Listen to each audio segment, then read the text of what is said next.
వెంకన్న స్వామి గుడి దగ్గర మరి చంద్రబాబు నాయుడు చేస్తున్న నీచ నికృష్ట రాజకీయాలను మరి భగవంతుడు శిక్షించాలని ఆయన చేస్తున్న ఈ రాజకీయాలను ప్రజలందరికీ తెలియజేసే విధంగా మేము ఈ యొక్క కార్యక్రమాన్ని ఈరోజు మేము ఇక్కడ చేపట్టడం జరిగింది. ఎప్పుడు కూడా గతంలో ఇటువంటి రాజకీయాలకి ఎక్కడ కూడా తావు లేకుండా మరి రాజకీయాలు చేసిన పరిస్థితులు మనం చూసాం. ఈసారి కూటమి ప్రభుత్వం అధికారంలోకి వచ్చినప్పటి నుంచి చంద్రబాబు నాయుడు గారు అయితేనేమి, పవన్ కళ్యాణ్ అయితేనేమి, వాళ్ళ కూటమికి సంబంధించిన బీజేపీ వాళ్ళు అయితేనేమి ఎంతో ప్రపంచ ఖ్యాతిగాంచిన వెంకటేశ్వర స్వామిని బజార్కి ఇచ్చే పరిస్థితి ఈరోజు మనం చూస్తూ ఉన్నాం. ఆయన లడ్డూలో కల్తీ జరిగిందని ఆరోపణలు చేసినప్పటి నుంచి కూడా మరి దానిపైన పూర్తి స్థాయిలో సిబిఐ ఎంక్వైరీ జరిగి ఛార్జ్ షీట్ను కూడా కోర్టుకు సమర్పించడం జరిగింది.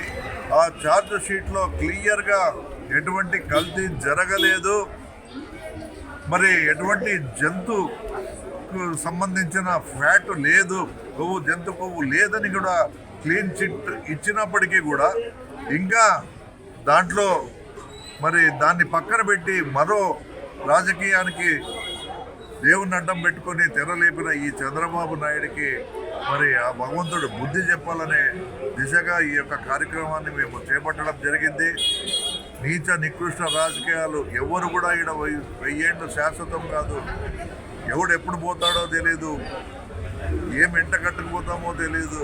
కానీ రాజకీయం కోసం చివరికి దేవుణ్ణి కూడా పణంగా పెట్టి నీచ రాజకీయాలు చేస్తున్న ఈ చంద్రబాబును చూస్తే ప్రజలందరూ కూడా అసహించుకుంటా ఉన్నారు.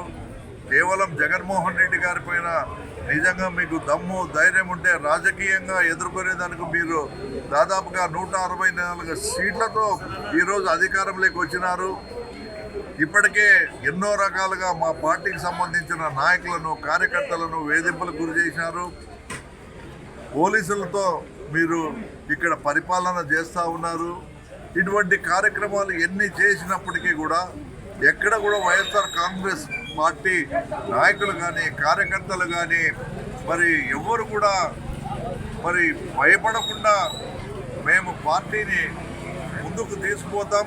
తప్పకుండా రాబోయే దినాల్లో వైఎస్ జగన్మోహన్ రెడ్డి గారిని ముఖ్యమంత్రి చేసుకుంటామని ప్రతి ఒక్కరు కూడా నడుం బిగించి ఎన్ని పోరాటాలకైనా మేము సిద్ధమని తెలియజేస్తూ ఉన్న ఈ తరుణంలో ఎటు తోచక ఇటువంటి నీచ నికృష్ట రాజకీయాలకు పాల్పడుతున్న ఈ చంద్రబాబు నాయుడు తప్పకుండా మాకు పూర్తి నమ్మకం, విశ్వాసం ఉంది.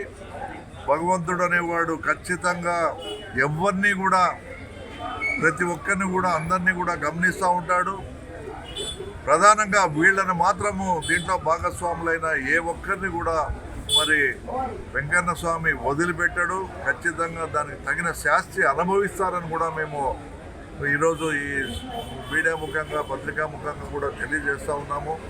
ఇది మంచి పద్ధతి కాదు. కనీసం ఇప్పుడైనా మానుకొని చివరికి మంత్రివర్గ సమావేశంలో ఈ అంశం పైన వచ్చిన తీర్పును కూడా పక్కన పెట్టి వాళ్ళ మంత్రులు కూడా మీరు ఎందుకు దీన్ని ఇంకా ప్రచారం చేయడం లేదు, దీనిపైన ఎందుకు మీరు పూర్తి గట్టిగా ప్రజల్లోకి పోవడం లేదని వాళ్ళను కూడా బెదిరించి వాళ్ళ నోటి నుండి ఇటువంటి అసత్య ప్రచారాలు చేసేందుకు కూరుకున్న ఈ నీచ చంద్రబాబు నాయుడు ఖచ్చితంగా గద్దె దిగే అవసరం ఎంతైనా ఉంది. ఇటువంటి రాజకీయాలు చేస్తున్న ఈయన ముఖ్యమంత్రిగా అర్హుడు కాదని మేము భావిస్తూ ఉన్నాము. వెంటనే మరి ఆ భగవంతుడు దానికి తగిన శాస్తి చెప్పాలని మనస్ఫూర్తిగా కోరుకుంటూ ఈ అవకాశం కల్పించిన మీడియా మిత్రులందరికీ కూడా ధన్యవాదాలు తెలుపుతున్నాను.